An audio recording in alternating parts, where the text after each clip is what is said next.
Hai, kami di sini akan menjelaskan tentang bab 8 mengenai pengendalian untuk keamanan informasi.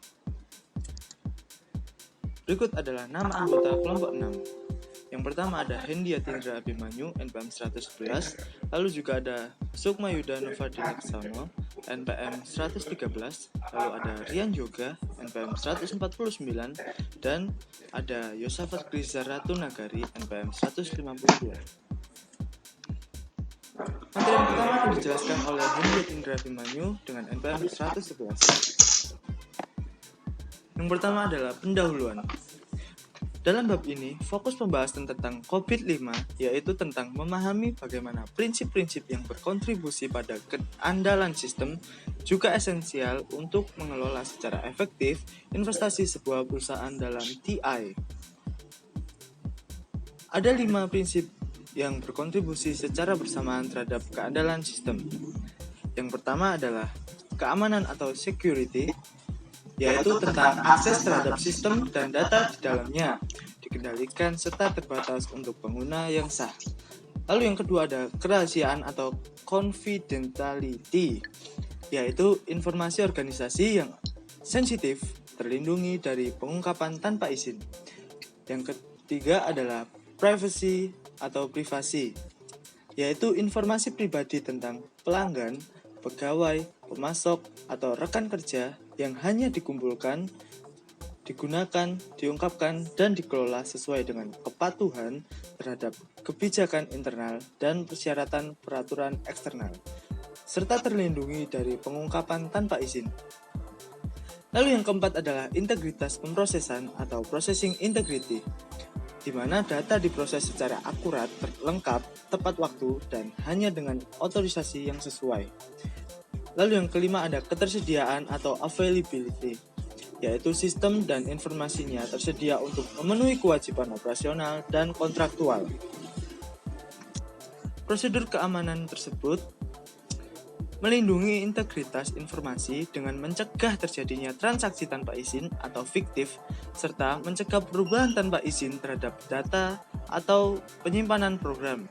Selain itu, prosedur keamanan informasi memberikan perlindungan terhadap berbagai serangan termasuk virus dan worm, sehingga memastikan bahwa sistem tersedia ketika diperlukan.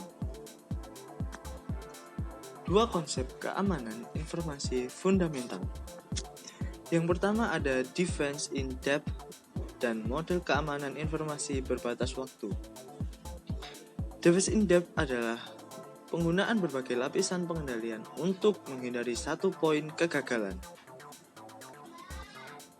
Defense in depth secara khusus melibatkan penggunaan sebuah kombinasi dari pengendalian preventif, detektif, dan korektif, di mana peran pengendalian preventif adalah membatasi tindakan individu tertentu agar sesuai dengan kebijakan keamanan organisasi. Meski demikian, pengendalian preventif tidak pernah dapat memberikan perlindungan yang aman 100%. Oleh karena itu, pengendalian preventif perlu dilengkapi dengan metode-metode untuk mendeteksi insiden prosedur dan melakukan tindakan perbaikan korektif. Tujuan dari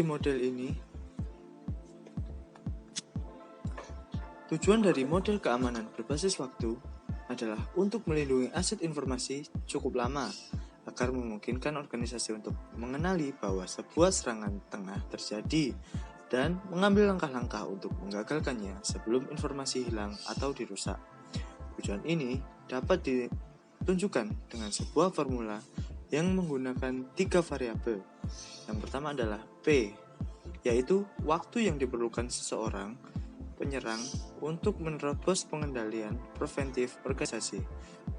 Lalu ada D, yaitu waktu yang diperlukan untuk mendeteksi bahwa sebuah serangan sedang dalam proses. Yang ketiga adalah C, yaitu waktu yang diperlukan untuk merespon serangan dan mengambil tindakan korektif. Ketiga variabel tersebut kemudian dievaluasi seperti jika P lebih besar dari D plus C, maka prosedur keamanan organisasi efektif. Untuk mengevaluasi dan mengelola praktik Untuk mengevaluasi dan mengelola praktik keamanan, Informasi organisasi model ini tidak harus dipandang sebagai formula matematis yang tepat. Masalahnya, jika bukan mustahil, maka sulit untuk mendapatkan ukuran-ukuran yang akurat dan terpercaya dari parameter P, D, dan C. Yang kedua adalah memahami serangan yang ditargetkan. Langkah-langkah dasar yang dilakukan para penjahat untuk menyerang sistem informasi suatu perusahaan adalah yang pertama, melakukan pengintaian.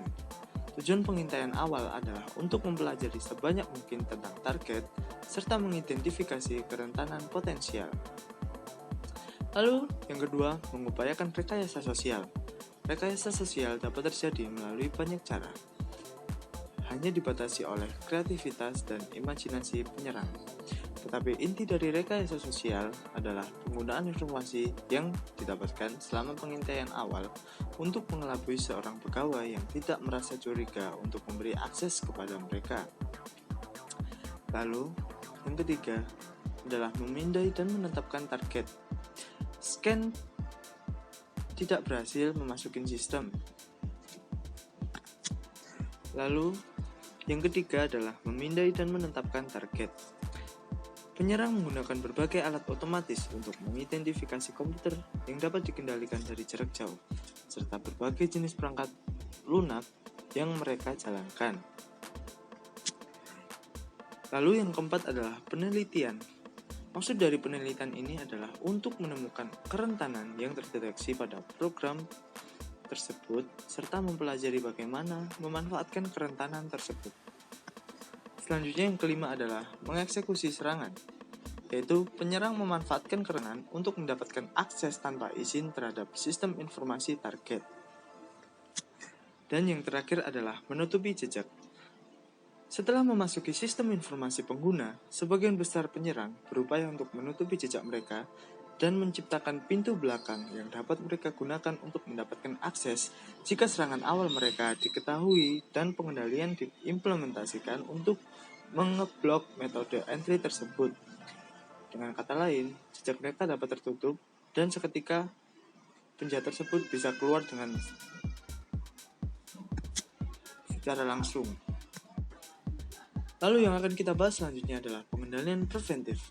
Pengendalian preventif seperti kepingan-kepingan puzzle yang menyediakan defense in depth. Komponen adalah hal yang paling penting dalam pengendalian preventif, di mana manajemen harus menciptakan sebuah budaya sadar keamanan dan para pegawai harus dilatih untuk mengikuti kebijakan-kebijakan keamanan serta mengaktifkan perilaku komputasi yang aman. Selanjutnya adalah penciptaan sebuah budaya sadar keamanan.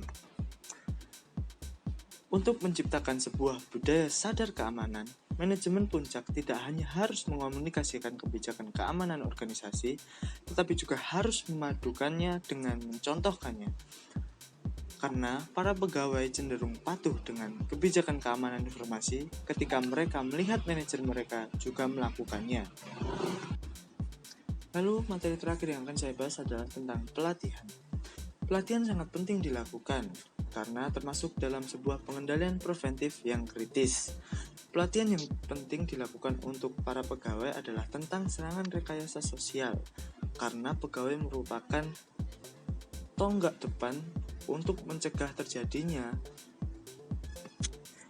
Hal itu karena dengan melatih para pegawai tentang serangan rekayasa sosial, maka perusahaan tersebut akan memiliki keamanan informasi yang sangat kuat. Para pegawai juga perlu dilatih untuk tidak mengizinkan orang lain mengikuti mereka melalui pintu masuk akses terbatas. Serangan rekayasa sosial ini disebut piggybacking. Piggybacking mungkin tidak hanya diupayakan oleh orang-orang lain, tetapi juga oleh pegawai lain yang tidak diizinkan untuk memasuki area tertentu. Piggybacking sering berhasil karena banyak orang merasa tidak sopan apabila tidak memperbolehkan orang lain masuk melalui pintu bersamanya atau karena mereka ingin menghindari konfrontasi. Latihan-latihan bermain peran akan efektif terutama untuk meningkatkan sensitivitas dan kemampuan untuk berhadapan dengan serangan rekayasa sosial. Selanjutnya akan dijelaskan oleh teman saya.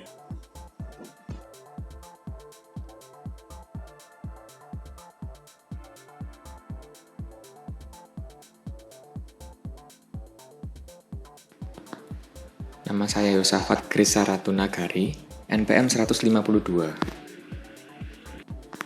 Di sini saya akan menjelaskan tentang proses pengendalian akses pengguna. Penting bagi perusahaan untuk memahami bahwa orang luar bukan satu-satunya sumber ancaman. Mungkin saja seorang pegawai bisa menjadi sumber ancaman bagi perusahaan tersebut karena merasa tidak puas dengan berbagai alasan, contohnya tidak dipromosikan oleh perusahaan tersebut dan akan mencoba membalas dendam ke perusahaan tersebut, atau mungkin melakukan korupsi karena kesulitan keuangan, juga memaksa untuk diberi informasi yang sensitif. Oleh karena itu, organisasi perlu menerapkan satu set pengendalian yang dirancang untuk melindungi aset informasi mereka dari penggunaan akses tanpa izin yang dilakukan oleh pegawai. Contohnya seperti pengendalian autentikasi dan pengendalian otorisasi. Pengendalian autentikasi merupakan proses verifikasi identitas seseorang atau perangkat yang mencoba untuk mengakses sistem yang bertujuan untuk memastikan bahwa hanya pengguna yang sah yang dapat mengakses sistem. Pengendalian ini memiliki 3 tanda bukti untuk memverifikasi identitas seseorang. Yang pertama, Personal Identification Number atau yang biasa disebut dengan PIN. Kedua, kartu pintar atau badge ID. Ketiga, sistem biometrik dengan biometric identifier, sidik jari, face ID, atau dengan pola tulisan. Selain dari 3 cara tersebut, ada pula tanda bukti yang menggabungkan 2 atau 3 fungsi sekaligus. Yang pertama, autentikasi multifaktor, yang dapat menggabungkan 2 atau lebih jenis tanda bukti autentikasi secara bersamaan untuk mencapai tingkat keamanan yang lebih kuat. Contohnya, fungsi ini dapat menyisipkan sebuah kartu pintar ke dalam tanda pengenal, lalu disertai dengan PIN, pola, maupun sistem pengenalan biometrik. Kedua, ada autentikasi multimodal, yang dapat menggabungkan berbagai jenis tanda bukti autentikasi untuk meningkatkan keamanan yang lebih kuat dan akurat. Sebagai contoh, seperti pada saat kita membuat sebuah akun dari e-commerce yang mewajibkan kita untuk memiliki ID konsumen, PIN awal pembukaan aplikasi, maupun persetujuan pembayaran. Dan dalam persetujuan pembayaran, juga dapat menggunakan sistem biometrik yang berisi sidik jari maupun Face ID. Kedua autentikasi ini merupakan contoh penerapan dari prinsip Defense in Depth, yang merupakan strategi jaminan informasi yang menyediakan banyak tindakan defensif yang sangat berlebih jika kontrol keamanan gagal, ataupun saat sistem informasi sudah rentan untuk dieksploitasi. Pengendalian otorisasi merupakan proses memperketat akses dari pengguna yang sah terhadap bagian spesifik sistem dan membatasi tindakan-tindakan apa saja yang diperbolehkan. Tujuan dari pengendalian ini adalah untuk menyusun hak serta keistimewaan setiap pegawai dengan cara menetapkan dan mengelola pemisahan tugas yang tepat. Sebagai contoh, jika suatu perusahaan memiliki beberapa karyawan, tidak semua karyawan dapat menampilkan, memperbarui, ataupun menghapus file yang sudah disiapkan oleh perusahaan. Dan tidak semua karyawan dapat mengakses program yang dimiliki oleh perusahaan.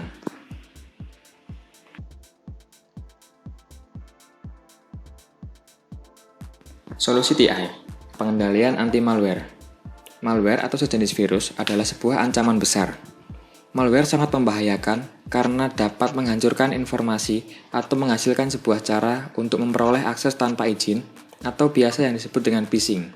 Maka dari itu, perusahaan harus mendaftar perlindungan malware sebagai salah satu kunci keamanan yang sangat efektif. Selain itu, ada hal yang dapat dilakukan perusahaan guna melindungi perusahaan tersebut dari malware. Yang pertama, edukasi kesadaran perangkat lunak jahat. Kedua, manajemen terpusat atas sejumlah patch dan memperbarui perangkat lunak anti-malware. Ketiga, menyaring lalu lintas masuk atau mengeblok sumber malware potensial. Dan juga melatih pegawai untuk tidak memasang perangkat lunak yang dibagikan atau tidak disetujui oleh perusahaan. Solusi TI Pengendalian akses jaringan. Sebagian besar organisasi menyediakan para pegawai, pelanggan, dan pemasok akses jarak jauh seperti sistem informasi mereka. Biasanya, akses ini dilakukan melalui internet, tetapi beberapa organisasi masih mengelola jaringan hak milik mereka sendiri atau menyediakan akses dial-up langsung melalui modem. Metode ini digunakan untuk menunjukkan keamanan jaringan organisasi dan seluruh upaya untuk tersambung ke dalamnya. Yang pertama, pertahanan perimeter, router, firewall, dan sistem pencegahan gangguan. Kedua, bagaimana arus informasi pada jaringan. Tinjauan menyeluruh TCP atau IP dan Ethernet dengan mengendalikan akses paket penyaringan menggunakan defense in depth untuk membatasi akses jaringan. Ketiga, mengamankan koneksi dial-up, dan yang terakhir, mengamankan akses nirkabel.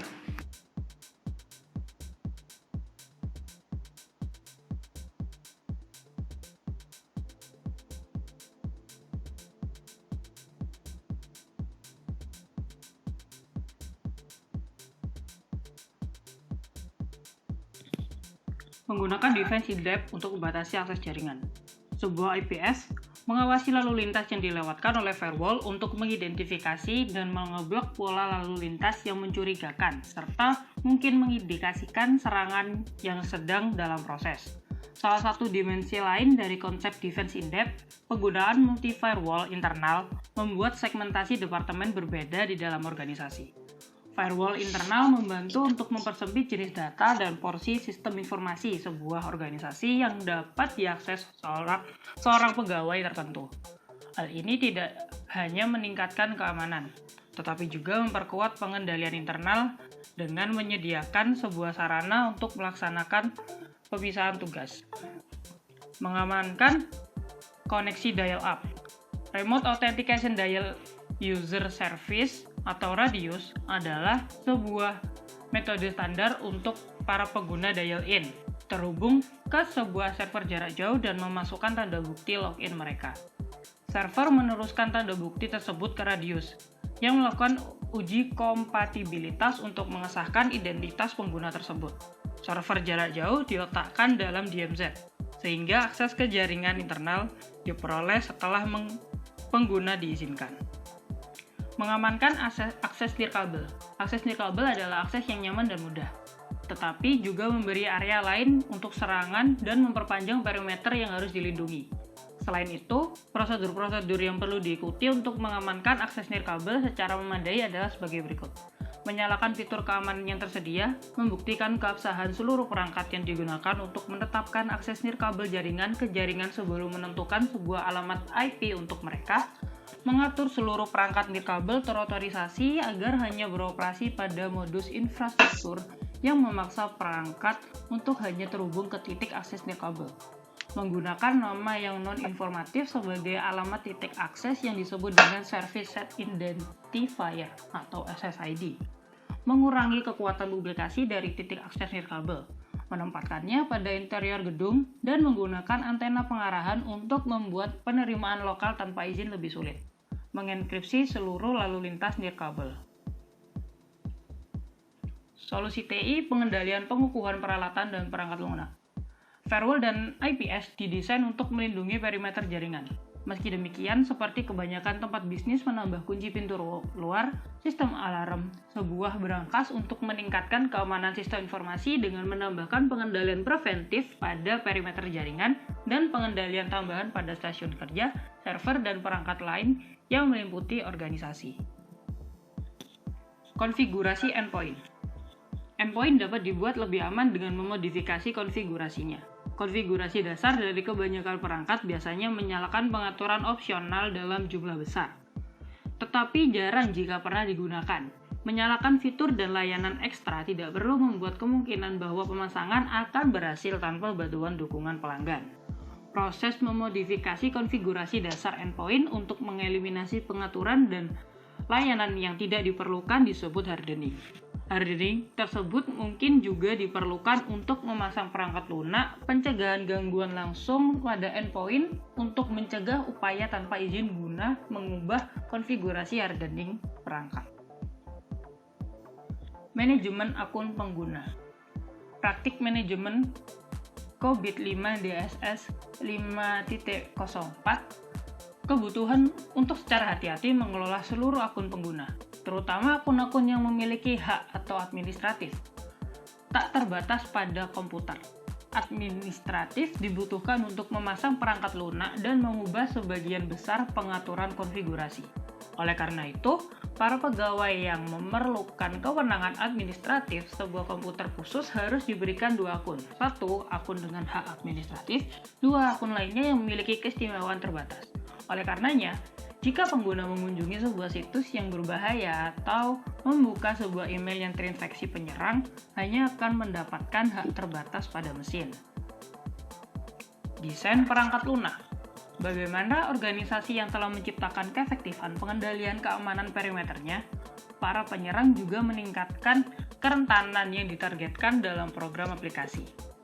Limpahan buffer, injeksi SQL, dan cross-site scripting adalah contoh umum dari serangan-serangan terhadap perangkat lunak yang dijalankan dalam situs. Oleh karena itu, para pemrogram harus dilatih untuk memperlakukan seluruh input dari pengguna eksternal sebagai hal yang tidak dapat dipercaya dan mengeceknya dengan cermat sebelum melakukan tindakan lebih jauh. Solusi TI enkripsi. Enkripsi adalah proses mengamankan suatu informasi dengan membuat informasi tersebut tidak dapat dibaca tanpa bantuan pengetahuan khusus. Enkripsi memberikan sebuah lapisan pertahanan terakhir untuk mencegah akses tanpa izin terhadap informasi sensitif. Keamanan fisik, pengendalian akses. Sudah menjadi hal yang mendasar untuk mengendalikan akses fisik terhadap sumber daya informasi. Seorang penyerang yang ahli hanya membutuhkan beberapa menit untuk akses fisik langsung tanpa pengawasan untuk menembus pengendalian keamanan informasi.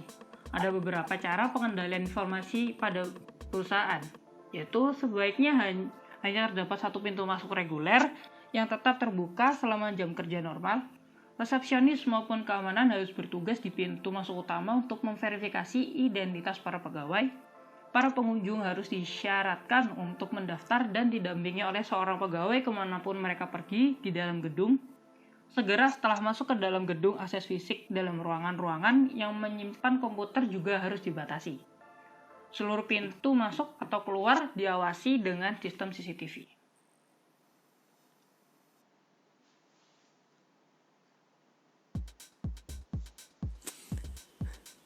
Saya Sukma Yudhanova Dileksono, NPM 180 130 10 113 akan menjelaskan materi berikutnya.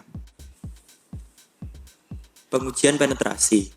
Sebuah uji penetrasi adalah sebuah upaya terotorisasi oleh baik tim audit internal maupun kantor konsultasi keamanan eksternal untuk menerobos ke dalam sistem informasi organisasi. Tim-tim ini mencoba segala cara yang mungkin untuk merusak sistem sebuah perusahaan. Pengawasan berkelanjutan. Praktik manajemen COVID-5 menekankan pentingnya pengawasan berkelanjutan dan kepatuhan pegawai terhadap kebijakan keamanan informasi organisasi serta kinerja keseluruhan proses bisnis. Pengawasan tersebut merupakan pengendalian detektif penting yang dapat mengidentifikasi masalah potensial secara tepat waktu. Mengukur kepatuhan terhadap kebijakan adalah hal mudah, tetapi kinerja pengawasan secara efektif memerlukan pertimbangan dan keahlian. Para akuntan dapat memberikan nilai dengan penggambaran pada pembahasan COVID-5 mengenai metrik yang memungkinkan untuk mengevaluasi keamanan informasi guna membantu manajemen mendesain laporan efektif yang menekankan cara yang paling memerlukan perhatian.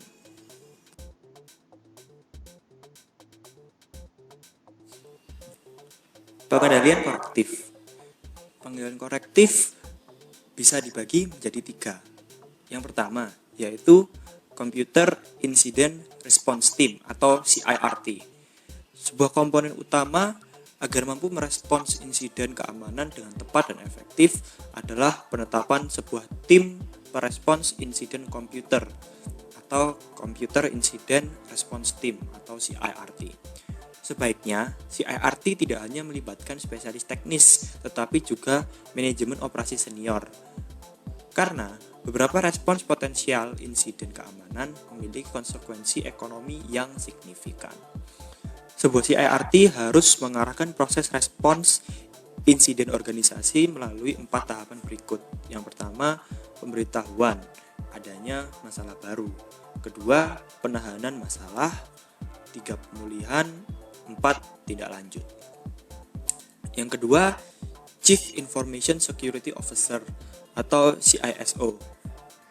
Sangat penting agar organisasi menentukan pertanggungjawaban atas keamanan informasi kepada seseorang di level manajemen senior yang tepat.